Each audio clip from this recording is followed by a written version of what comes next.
911, what's your emergency?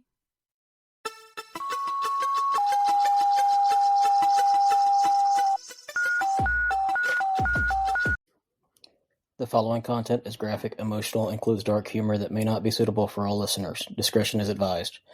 These stories are based on real-life EMS, military, and healthcare experiences. Calls are real, providers are real, names and details have been changed to protect privacy. They may be disturbing to some and are definitely inappropriate for HR department. Any medical or mental health discussion is personal experience, not protocol. Use your damn brain. Follow your local guidelines, and when in doubt, call med control. If you're struggling, don't do it alone. Talk to someone, a coworker, a friend, a therapist, or hell, reach out to me. I'll answer. Need help right now? Text or call 988 or visit 988lifeline.org. Right, the paramedics are quite knowledgeable in the field compared to a lot of other professions, I should say. Yep.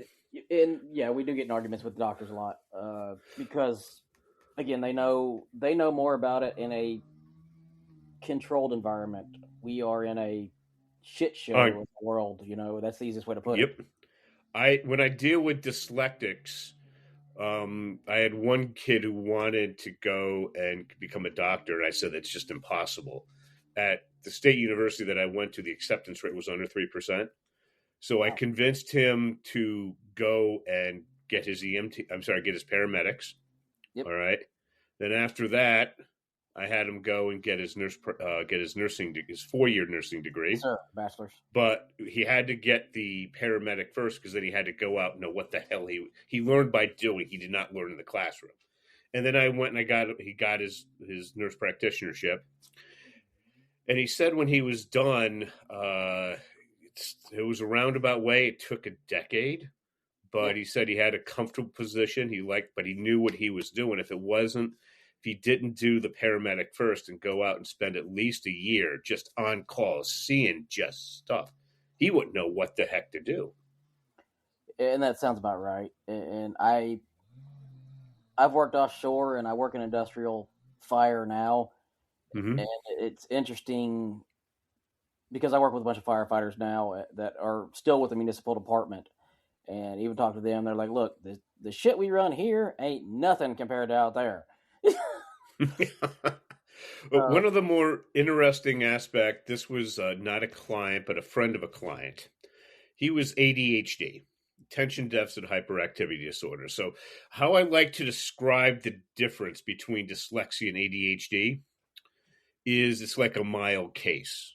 But when you're dealing, especially if you're coming across people who are ADHD, they are hyper-focused. They love their little specialty case. Right. All right. So what he wanted to do is he wanted to go out, and he wanted the adventure. And he also wanted a big paycheck.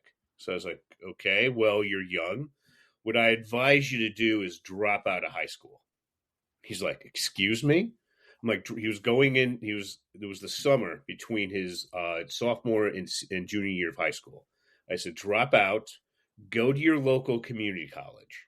Just get rid of all your gen ed requirements. Just get rid of it. Take your time, get to know it. There's this course called Anatomy and Physiology. You're going to take that sucker and you're going to flunk it probably 2 or 3 times until you pass it. Just do it. So by the time his friends got out of school, all right, I'm in New York State. He did the 24 credit thing where if you go to community college, you get 24 credits, you graduate. That's cool. Okay. So he got done with all that. Took him 3 times to pass anatomy and physiology, because that's the course they use to keep you out of the paramedics and to keep you out of nursing. All right. So he passed it, and then he starts at the same college that his friends are going to. But now he just has to take the normal classes. All right. And he can just really dive in, and he passed that anatomy and physiology class. And he's out there. There's a lot, the paramedic training, there's a lot of hands-on. So, but he doesn't have to do English because he's already done all that. He said, thank you. So he finished up all that stuff. And then he said, I want adventure. So I said, well, if you really like the adventure and you really like where it's warm, did you think about maybe getting a job in one of the oil rigs down in the Caribbean? And I said, you're going to have no social life. You cannot be in a relationship with that job. He did that for years, freaking loved it. And then he came back and I said, yeah, if you want to go and have, the excitement's over, you want a relationship, go back, get your RN, your 4-year degree. You already have a bunch of experience, then apply for a nurse practitionership. And then, he was happy with that. Yep. But when you're looking at the difference between a big part of what you're going to find is when you're coming up with people who are in trauma. And let's face it, you're paramedics. When you go out there, you're in a messy situation. You're not in a clinical environment. When you're dealing with the neurodiverse, I'm going to focus on ADD, ADHD, and dyslexia. That's perfect. All right. The first thing that I want to just explain to you is what's going on. When you're dealing with with people like me, because I'm ADHD and dyslexic, is the first thing you're going to want to find out is from anybody who's around is what is the kid's speciality? What's their area of extreme interest and ability? So just so you understand from a scientific point of what's going on, this is the top book on dyslexia. Okay. All right. It's from Dr. Shaywitz. It's Overcoming Dyslexia, second edition by Dr. Sally Shaywitz from Yale. That's dyslexia. Huh. All right. The brain is completely different than anything you're used to. So just from an academic point, you see how the back part of your brain has this massive neural activity? Yes, sir. And you see how the back part of mine has like nothing going on? Huh. But the front part of my brain is about 2.5 times overactive? I see that, yeah. Okay. So when you're dealing with the neurodiverse, call it 15, 20% of the population. What you're going to find is this back part of the brain, don't even try to do anything associated with that because nothing's going on. Okay. You're in an emergency situation. This is not the time to mess around with something that's just functionally nothing's there. Right. So the front part of the brain is about 2.5 times overactive. Here's the key point that you're going to want to focus. You're going to want to get this kid to where you can actually have a conversation with them, see if they're okay. And and the stress may have just caused them to shut down. So the first thing you're going to want to do is find out, this is going to be completely off base of anything you've ever been taught.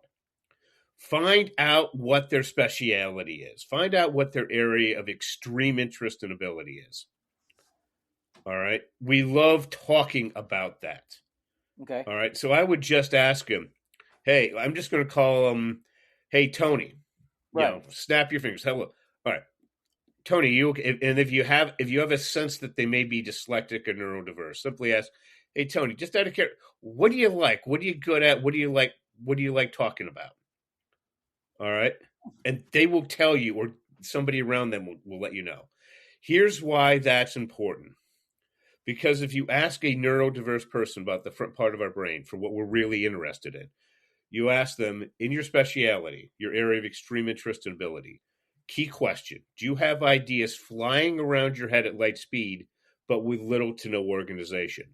They're going to say yes. Huh, okay. Okay? So a lot of times when we're kind of out of it and we're kind of just hazy and we're just kind of like, you may think it's something else, but really it's just our brains are processing information at such an incredible velocity, and there's just no organization. It honestly sounds Okay. like my brain. That's the sad thing about it. So when you're asking the neurodiverse, okay, just simply find out, what they like. Because a lot of times there's going to be people around. So let's say Tony's 10 years old and I don't know, he fell and hit his head or something. And you ask his mom, what is he really into? Baseball. And you just say, hey, Tony, who's your favorite baseball player? Who's your favorite baseball team?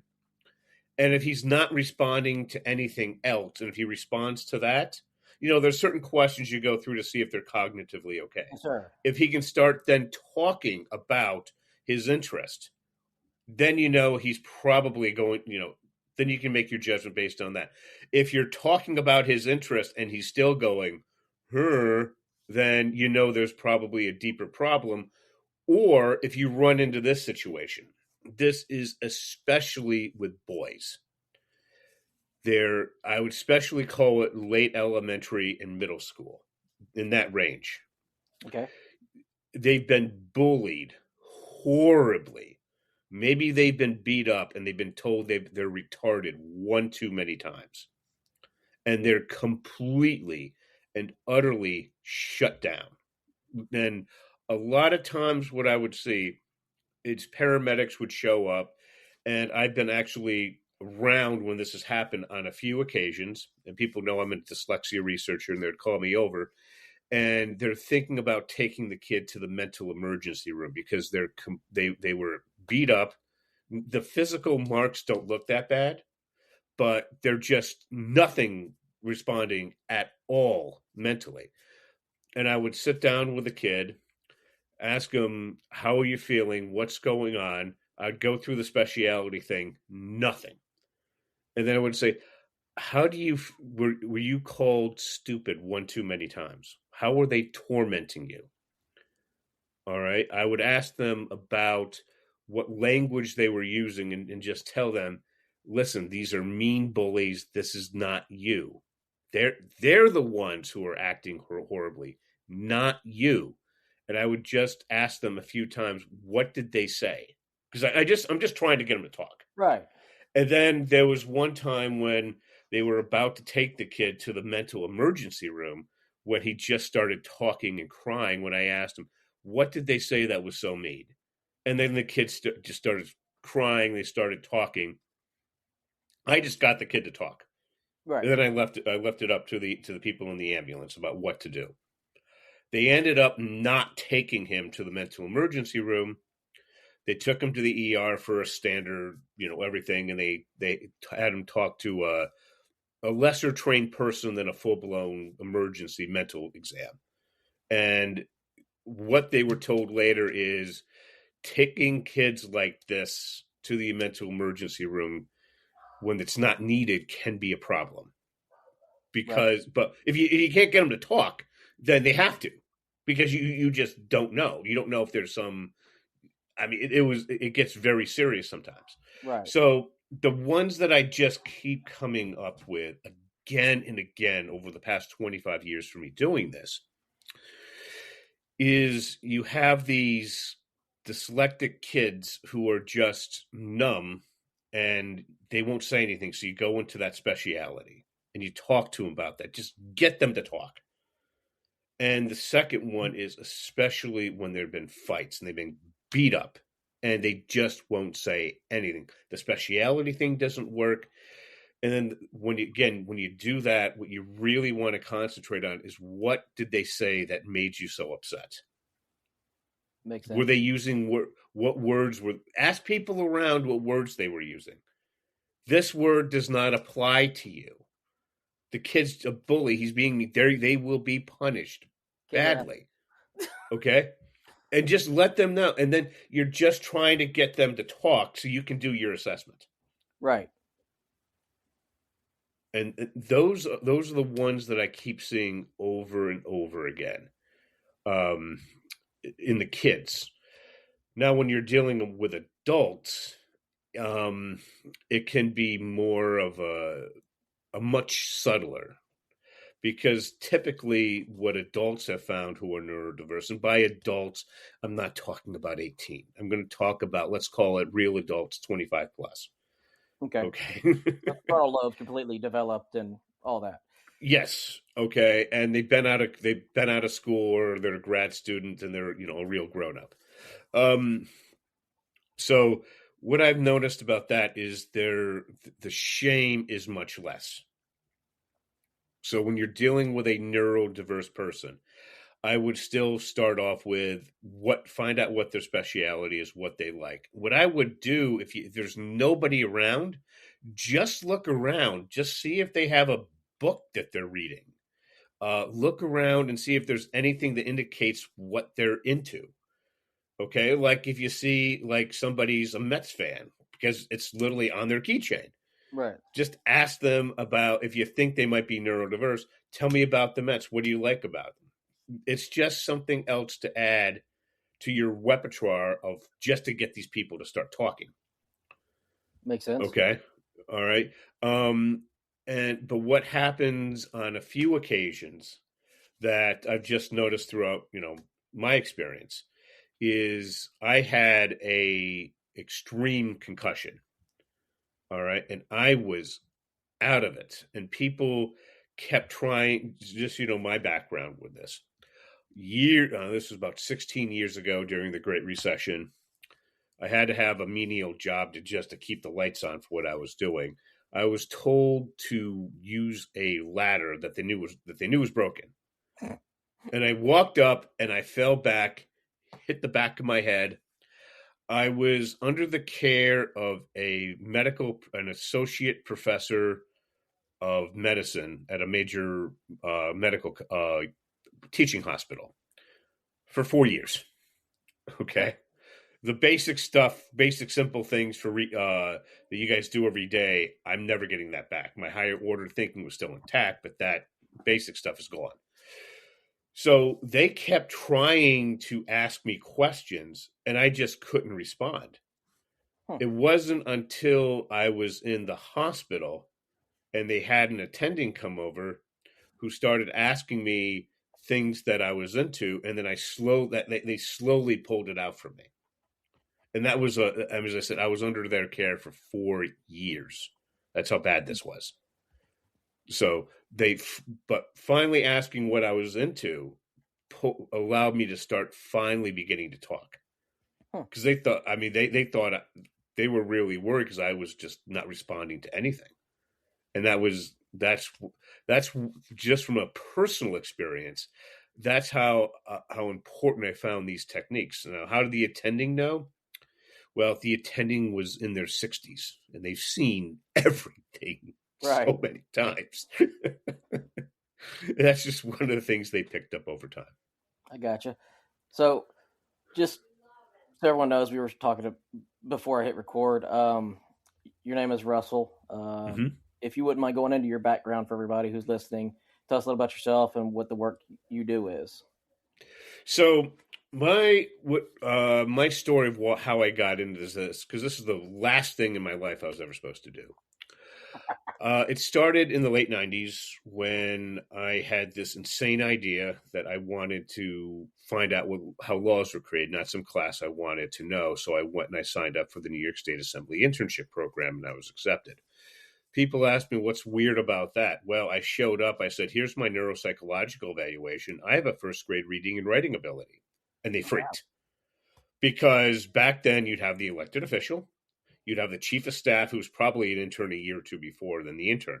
They take messages, they file things, they write memos, and I couldn't do any of that. So the director goes up to the speaker's office, just like, we can't use this kid. They said, you're not getting rid of him because he's dyslexic.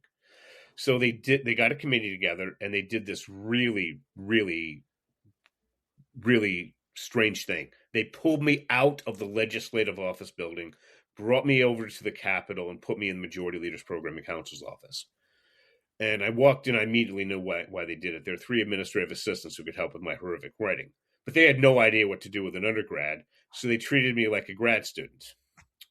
So I had a much better internship. For the paper, instead of the big paper, I gave a hours-long Q&A session and presentation. Very standard accommodation. Now, remember, the New York State government came up with this. Okay. The top people in the legislature. So then it goes back to the State University of New York Center at Buffalo's Political Science Department. And they look at this absolutely massive, crazy accommodations. And they said, we don't like these accommodations. So we're going to lower your grade from 15 credits of A- to 15 credits of F. Okay, that's They flunked me. Yeah. They flunked me. That was 29 years ago. It's still there. Only time ever happened in the history of the internship. So then I got upset and I said, remember where I came from. I came from the majority leader's office. I stayed nights and weekends with these people. I had access to opportunities people can't even imagine. And I turned it all down to people you're going to be shocked by this. I asked my professors, where can I go to force myself to learn to read and write in grad school so I can teach other dyslexics? They said, well, if you like politics, it's easy. Law school. So I went. So I went into the belly of the beast. I audited 2 classes. My second day of contracts, my professor called on me. I kind of taught myself to read somewhat. And the key thing is what they do in law school, if you don't know the answer, which nobody does the first week, is they ask you questions when you don't know to embarrass you publicly until you adapt. Right. That didn't happen to me. I didn't respond as a student. I responded as his equal. He's been a professor longer than I was alive at the time, and I responded as his equal. 5 minutes, 10 minutes, 15 minutes. I couldn't beat him. He couldn't beat me. Threw up his arms, and he said, Russell, you couldn't be any more correct. In the interest of time, I have to move on to the next case. I learned to read within a month. I learned to write within a couple of years. Then I go back to the New York State Senate, and I say, I want you to fund my dyslexia research program, which they don't do. So they send me over to the New York State Education Department, and they said, they told me we need a New York State distinguished professor in psychology to approve what you're doing, or you're done, nothing. So I go back to Buffalo, and I find out there's 2 distinguished professors. One just happened to be the one that gave me that original valuation. The state paid for it. She spent 20 hours with me over 3 days and validated I can literally go from first grade to grad level and back down again. By going from this part to, this doesn't work, I moved to this part that does work. Wrote up 5 pages. Then I was told I have to connect this to current research. Well, I was told it was going to take years. I did it in less than 2 weeks. Oh, wow. You noticing grad school I do really well in, like extraordinarily well? That's where dyslexia, because we're in my specialty. So I got that approved, got $15,000 for my university in the university-wide competition. A couple years later, we got funding from the state. I went back to my old high school, the Averill Park Central School District, right outside of Albany, New York, our state capital. And we picked, this is very important, the juniors and seniors that were extraordinarily motivated and extraordinarily intelligent. They were reading and writing at the middle school level, 1 class period a day for the school year. They increased to the average rate of entering graduate students. They all went on to college. They all graduated, GPAs of 2.5 to 3.6. Cost New York State less than $900 per kid. We were literally 3x as successful as the best dyslexic college for less than 1% of the cost. And that's how I got started. That is extremely interesting. Okay, that is cool as hell. That is something to be proud of right there. That's amazing. Yeah, well, that's just the first part, and then we've done a lot more since then. So when people ask, what's my background with going through all this? Well, remember, I wasn't like some lucky PhD candidate who had to go through a PhD committee. I had to literally go through the top professors in the State University of New York, and then we presented this in New York City in 2006. Oh, wow. All right. Now, you want to talk about a tough room. You go in there and say, yeah, dyslexia is not that hard to fix. Here's how you do it. Yeah, I don't think anyone who's not in the medical field or even in the medical field, honestly, a lot of us don't quite understand what dyslexia really is. As you said earlier when we were talking, is the frontal brain is a lot more active than the dorsal brain. The back part. It's just I'm really oversimplifying advanced neuroscience. Right, of course, yeah. Okay, yeah. But this is basically what's going on. The back part of the brain, I want you to think of kindergarten through high school. Dyslexics suck at that because we got nothing going on, and we are academic specialists, not generalists. We like to focus in our own little area, and that doesn't really happen until grad school. As you saw when I went to grad school, I rocked the professor the first time he called on me. I was his equal. Right. They never even heard of anything like that ever happening before. When I had to go and get the approval of Professor James Collins, people said it was going to take years. I did in less than 2 weeks. That's amazing.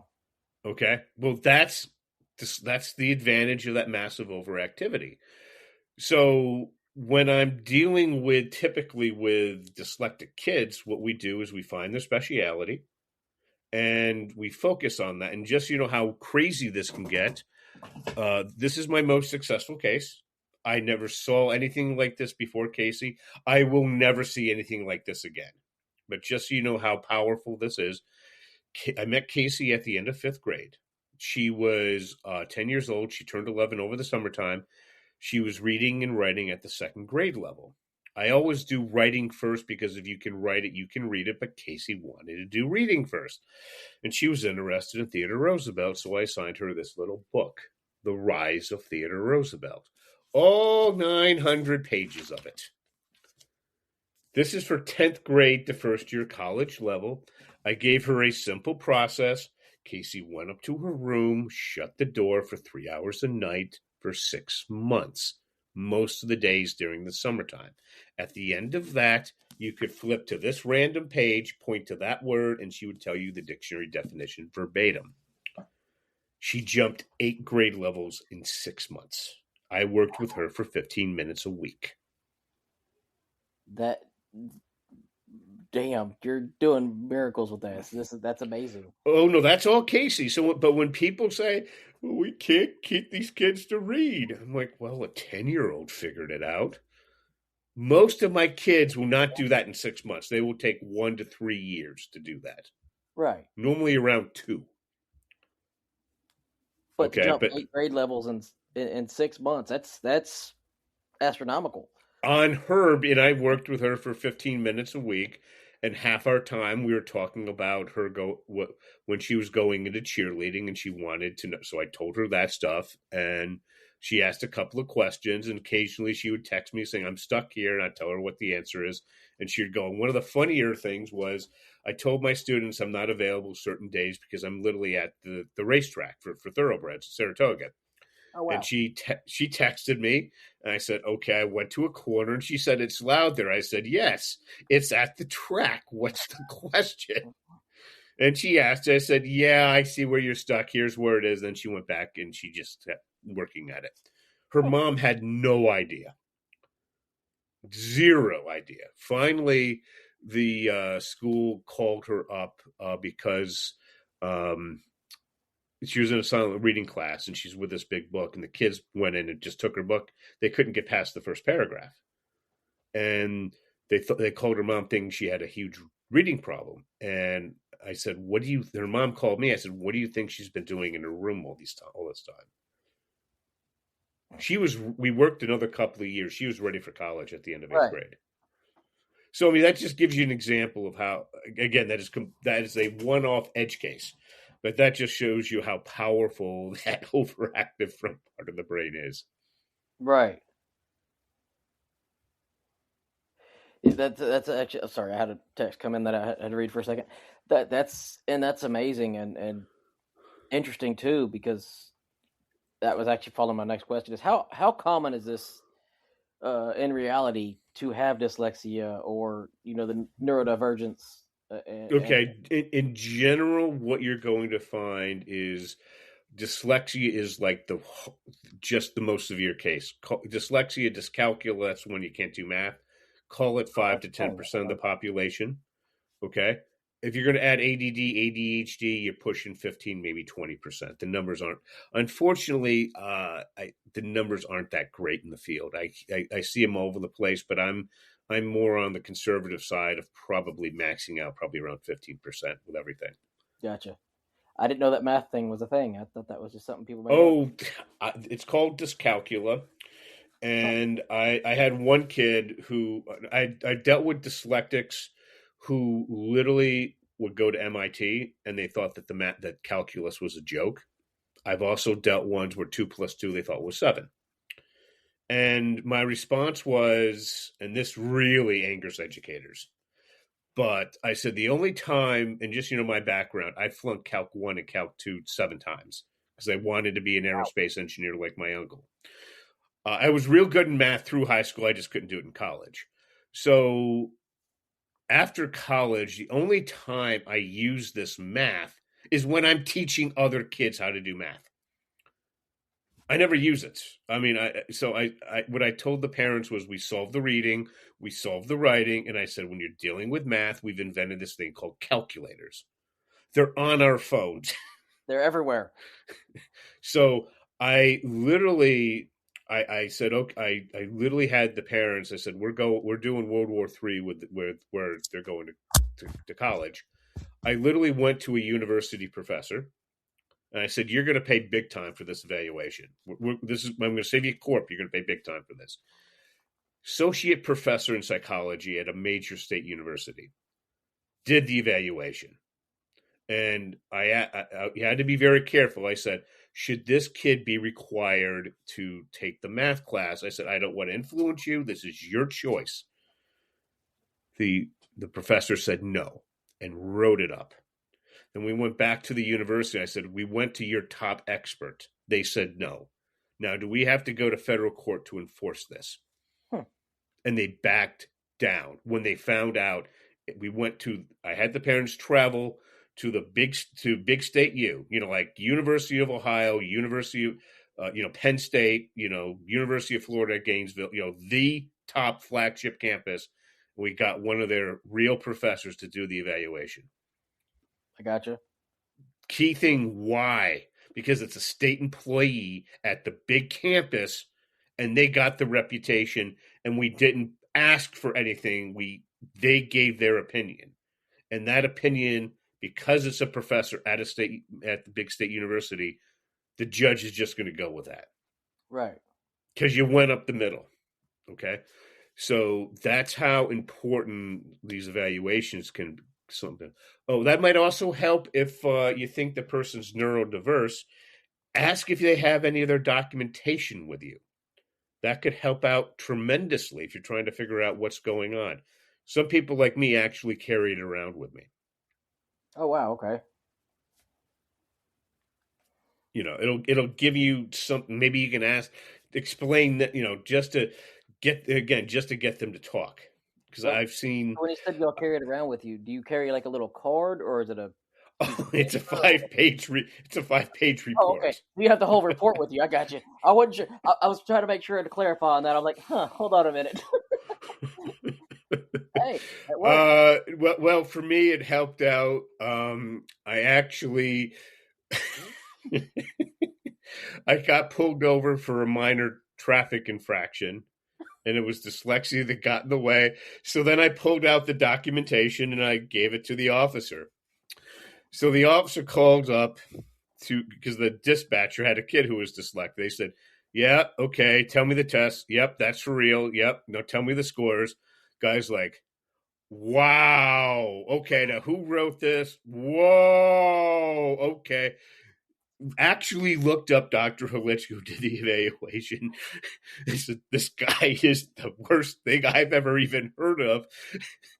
Give him an escort to the thruway. So I had 2 cops giving me an escort to the thruway to make sure I got it on the right way. Oh, Lord. That's awesome.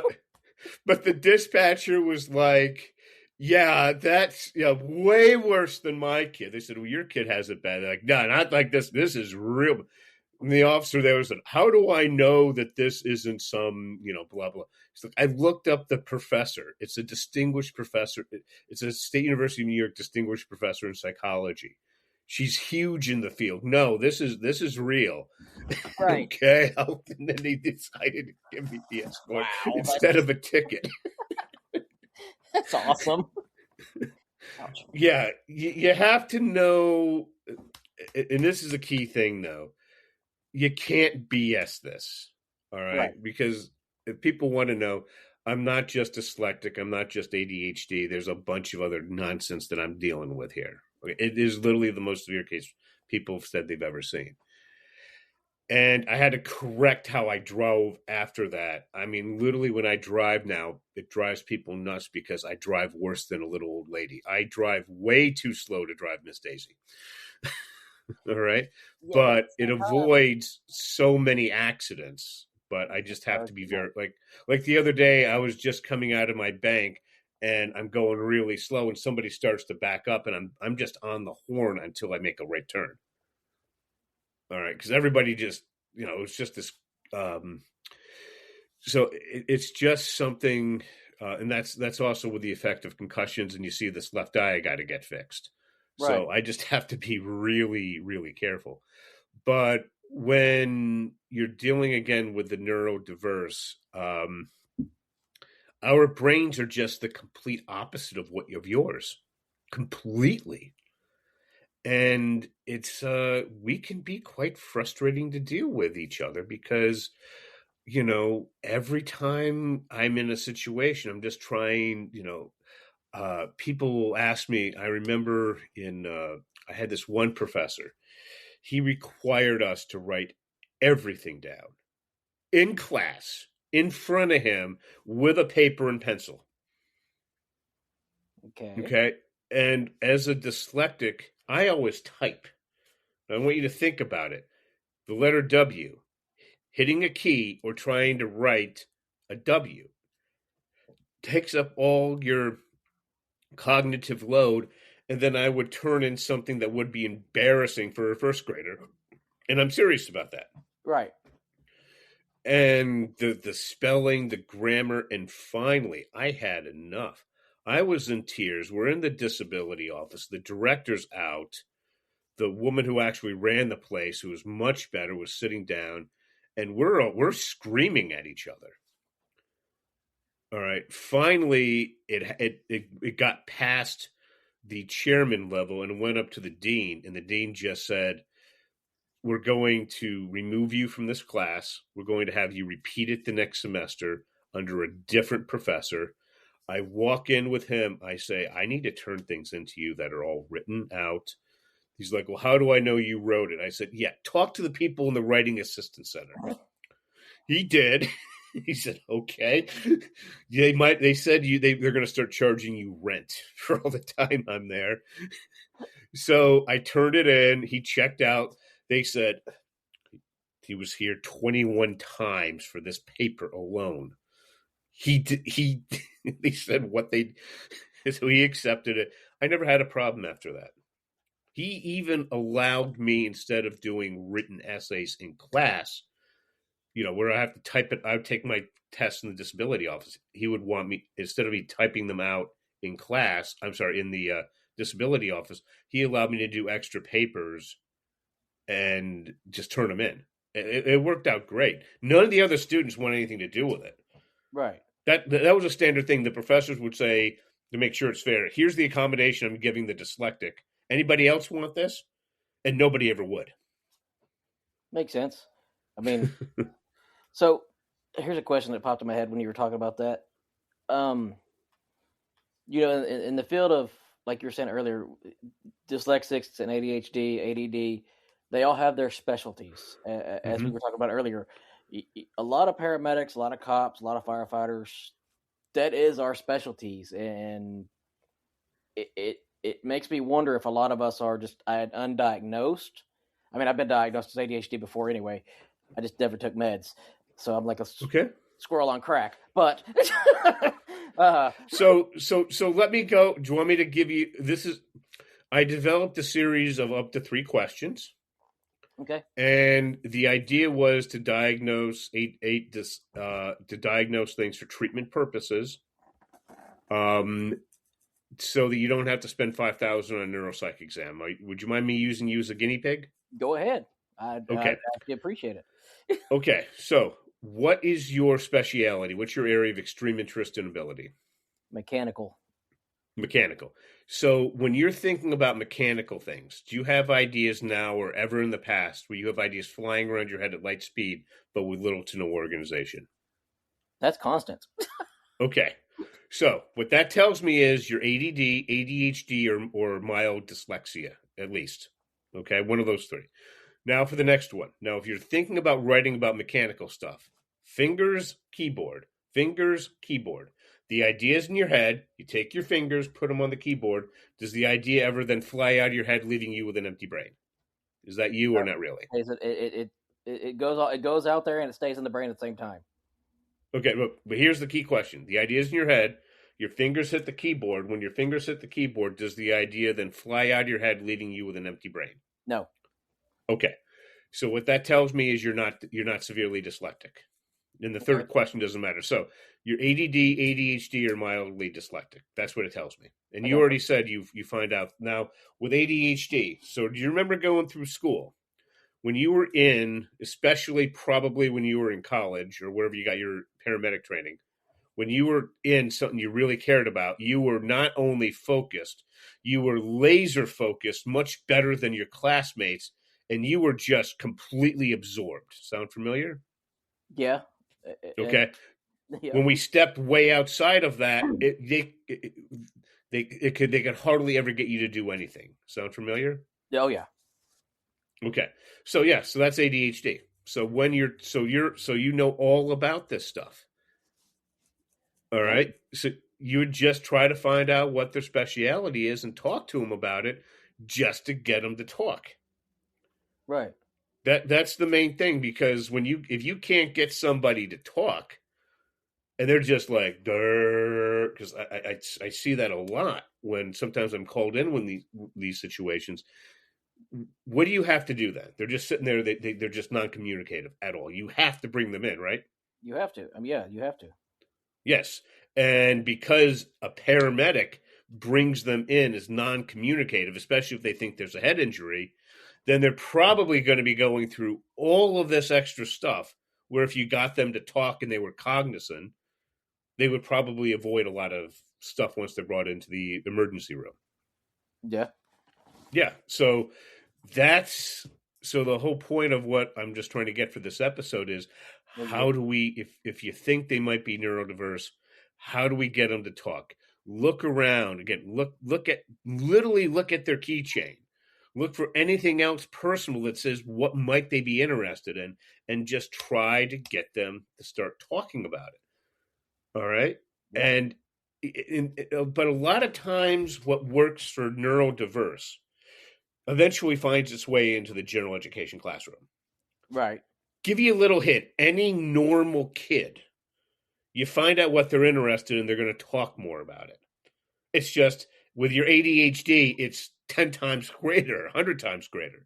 Right. Okay.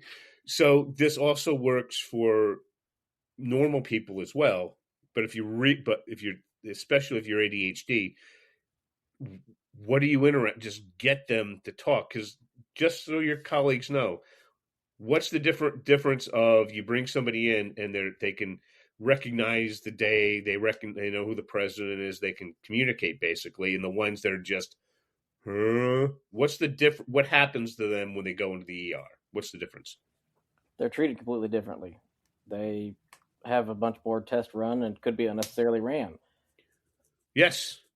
And with a lot of us nowadays with our health insurance, I remember when I was a kid, I remember I'm 52, insurance actually covered stuff. Yeah, that'd be nice. But now a lot of families I'm talking to, they'll say, listen, we got insurance, but there's like a $7,000 deductible. Yep. You go in and you start running all these tests, you're shooting past that. I mean, you're going to eat up that $7,000 like you can't, like, just boom. True. So, yeah.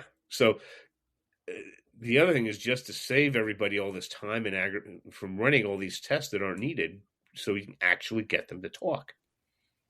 Yeah, and like you said earlier, is family, friends. That's a very good asset to have as well, as to ask a question like, are they neurodivergent, or is there a issue I should know about? Or if you just want to cut to it, what are they? And if you're not sure if people are shaken, just because it works for everybody, just a lot more for the neurodiverse and the most for ADHD.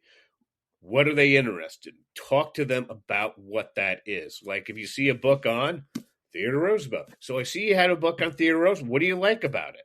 Right. All right. Just get them to start talking if you can. That makes sense.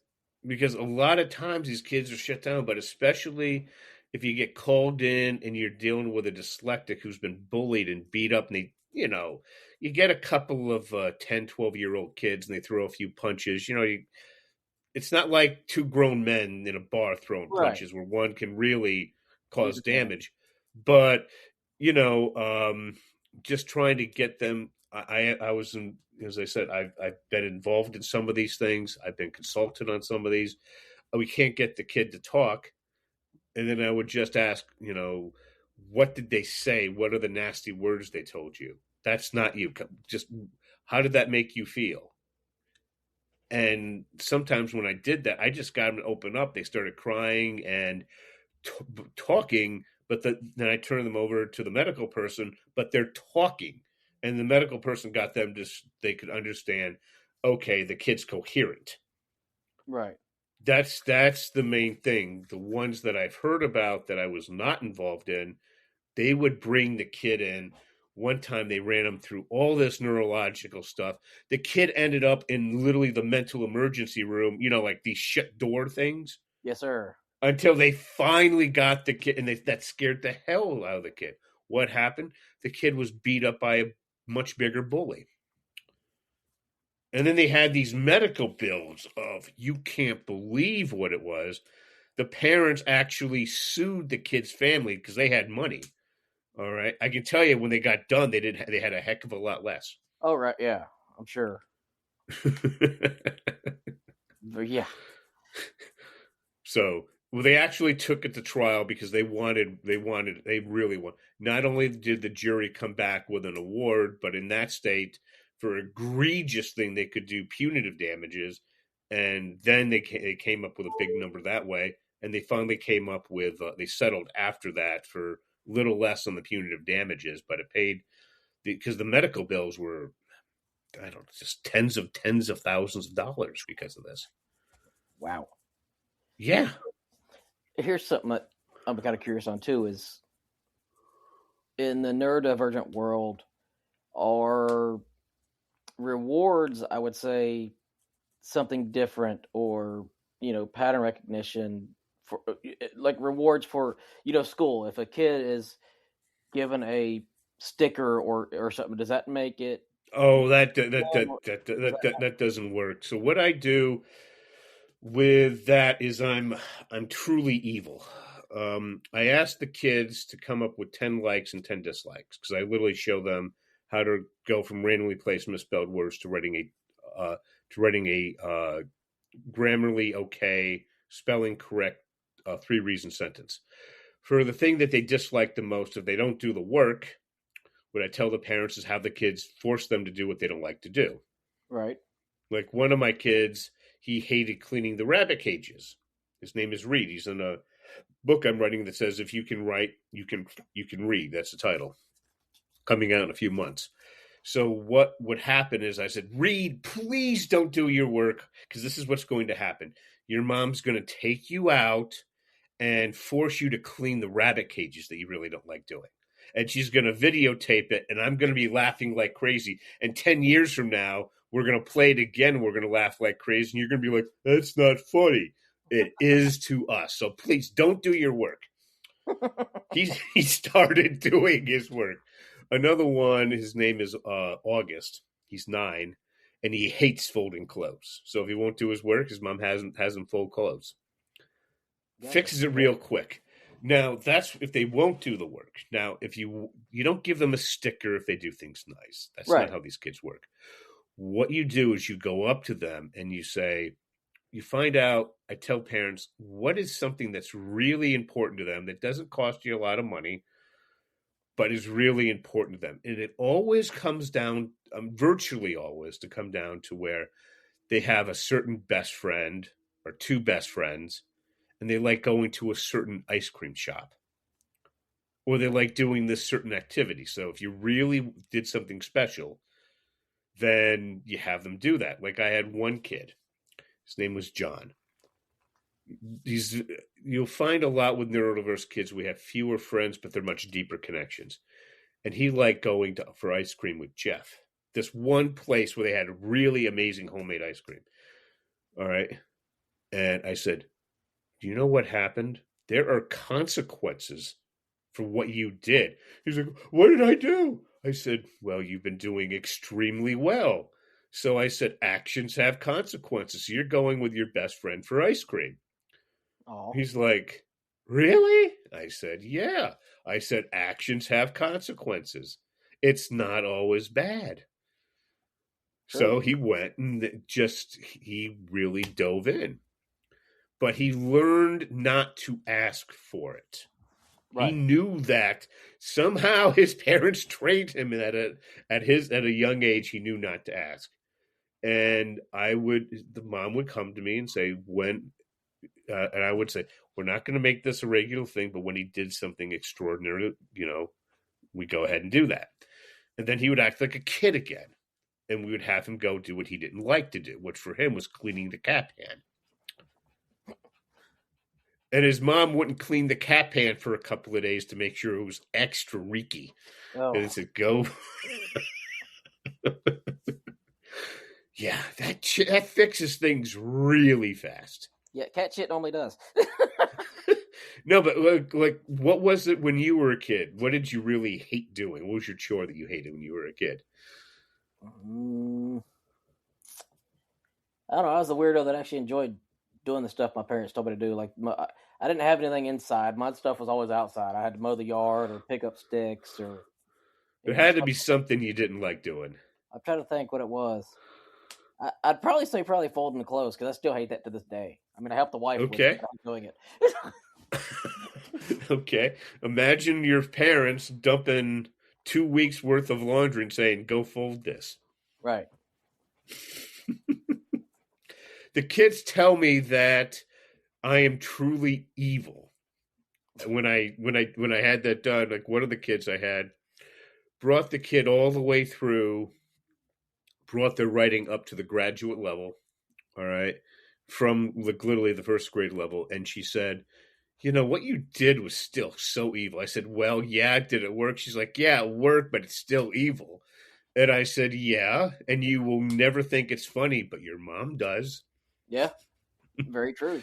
I started working with her when she was 10. We finished up when she was 14. And she was doing grad level writing. And her mom and her sisters really thought it was funny. And then she got a little too rambunctious. So her mom showed her video to her boyfriend. Oh, that was classic. Nothing gets more embarrassed than a teenage girl. That was just like, she's like, that was so evil. I said, yeah, well, people still think it's funny. Yeah. So another question I got for you too is, like for instance, if you're in EMS or a first responder in any way, we're normally good at recognizing patterns, fast decision making, adapting under pressure pretty quickly. Is that common for neurodivergence, or is that something that's not common for neurodivergent people? When you're in your specialty, it is a drastic, extraordinarily unfair advantage over your normal people peers. I don't know whatever way you want to call people that are just typical. All right. Because we have 2.5 times our neural activity. Right. All right. The way I'd like to explain it is imagine the difference between Arnold Schwarzenegger at, let's say, 16 and your typical 98-pound weakling. We put him on a bodybuilding competition. You put him in a weight training program. Arnold Schwarzenegger is obviously going to win that because that's what his body was designed to do. When we're in our specialty, we tend to drastically excel in it because we've been working at this ever since we were kids. I want you to think back to when you were a little kid. Okay. You always had an interest in being a paramedic, right? For the most part, yeah. Yes. So you started studying this unusually deeply when you were a kid. Oh, yeah. So by the time you got to your actual training, you already knew so much stuff about it, and you knew it deeply because you've been studying it hard ever since you were very young. And that level of knowledge, so when everybody else is learning the basics, you're splicing hairs. What should I do in this specific situation? Should I use this, or what type of medication am I going to recommend? Like this one's made by Pfizer, this one's made by Moderna. These are the Right. different ones. Why would this one be a little better in this situation? You're doing that while they're still trying to figure out what the basics are. Gotcha. Sound familiar? Yeah, a little bit. Yeah. Yeah. It's extremely unfair once we're in our specialty. Well, and Because for what you do, an associate's degree is the optimum education level. right. Okay, so we walk in there like we already know, like that kid I told you about who was going on to med school. How did he know more in some instances than the ER attending? Because he spent 60 hours a week running the ambulance service for years. Right. You know, as you said, the doctor sees it in the ER where it's a controlled setting. He's out there in the real world where it's anything but. Yep. Very true. And the sad thing about my situation was I actually had a stroke during paramedic school, so I forgot everything. Oh. And had to relearn it within 6 months. That was very fun. Yes, but that's again where you had the advantage of being neurodivergent. The way I like to describe ADHD is like mild dyslexia. You don't have the writing of problems that dyslexics have. It's still some, but there's ways of overcoming that. It's the same solution. It's just you go through it a lot. You go through things a lot faster, but you know what you want to do. Like I have one client now. He's ADHD. He has a business degree, and I said, okay, now what do you want to do? He wants to go into a certain recruiting area, and I said, okay, I know. And I told his parents, this is what he has to do. Well, can't he go into, I said, no. When you're dealing with ADHD, you're going into something ultra specific and you don't fight it. Right. And they're like, okay. And I'm walking him through how to do that with custom-made Harvard-style case reviews. And I'm being really hard on him. And he's starting to pick it up. The main thing that I'm teaching him is you're not allowed to think at the entry level. You always have to get permission from somebody else. Here's how you do it. You offer them a solution if you can. Here's how, and I just walk him through all that. And how did I learn all that? Because I went and had 5 deep research reports created by the $200 a month artificial intelligence. And then I verified it talking to people who actually did the job. Right. That works.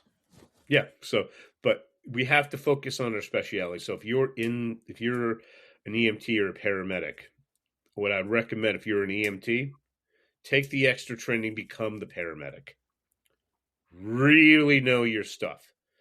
And then if you're happy doing that, stay doing that. But as you're finding out at 39, is it worth it to go back, getting your nursing degree and then getting a nurse practitioner? Yeah, it's going to suck financially for a couple of years. But then as you've seen everything for a lot of nurse. Here's what a lot of people don't understand about nurse practitioners. You get a 4-year RN degree. They don't want to see you for the NP, the nurse practitioner part, until you have a lot of experience. And I mean a lot. Right. They want you to know what you're getting into. So then you go back, get your nurse practitionership. Then you're sitting in, because I'm seeing a few doctors now. I go and I talk to them. You go in, they run through everything. 70, 80% of the stuff that comes through the door, they deal with. Yep. And the key thing they tell me, they say their bad weeks are 45 hours a week. Right. They're typically there from 9 to 5, and they leave at 5. Yeah, they're done. Yeah. Now, the doctors make a hell of a lot more money than they do, but then they're there nights and weekends. Yep. Yeah, that's very true. Yeah, it's like one of my kids, one of the first kids I started working with, I said he wanted to be an electrician. So I said, okay, you're going to go to a community college, get your 2-year degree. And I said, but I'm going to insist that you go on and get your 4-year degree. He's like, why? I said, just do it. Now, he's your age. And you know what he's telling me? What's that? It's getting a lot harder being an electrician in his late 30s. I said, yes, now, remember that piece of paper I insisted you getting? did you think about becoming a foreman? So he went and he applied. They said, you have a bachelor's degree? Yes. You have, okay. He became a foreman. Yep.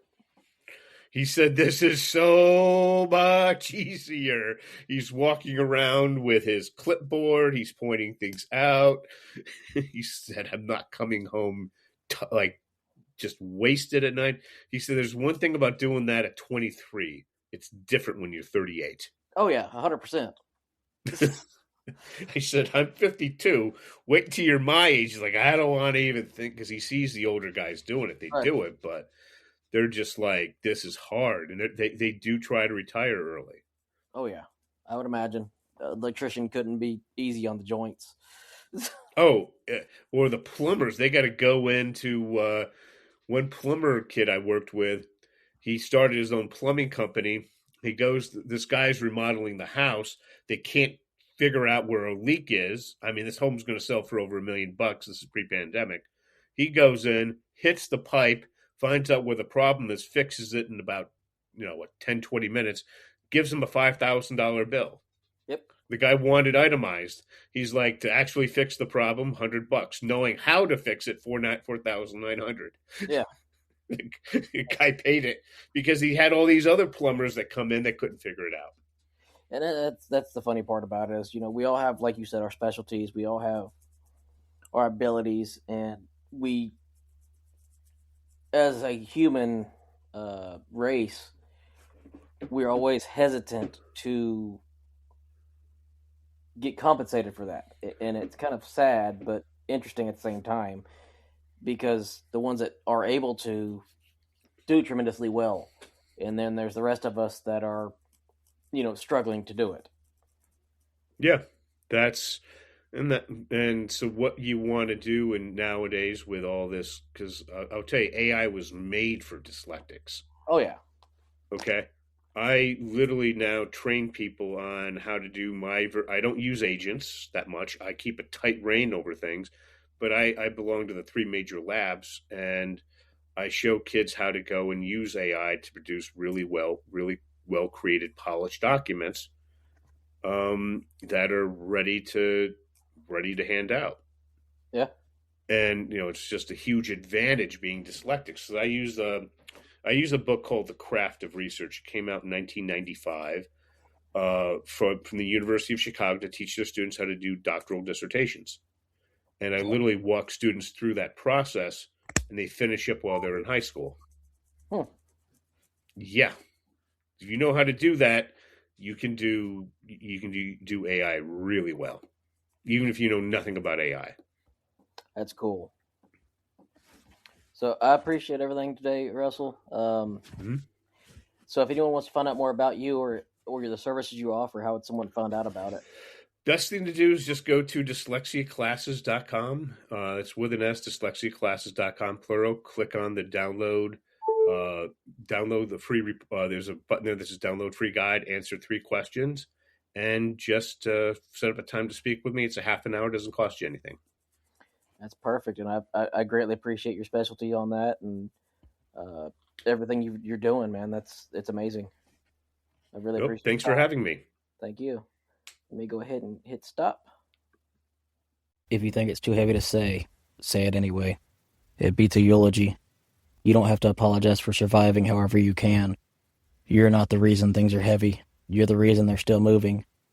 Need support right now? Reach out to me. Reach out to somebody. Text or call 988 or visit 988lifeline.org. You're not alone. Not in this job. Not in this fight. Want to share your story or connect? Visit critical-run.com or message the Facebook page, Dispatched and Dysfunctional.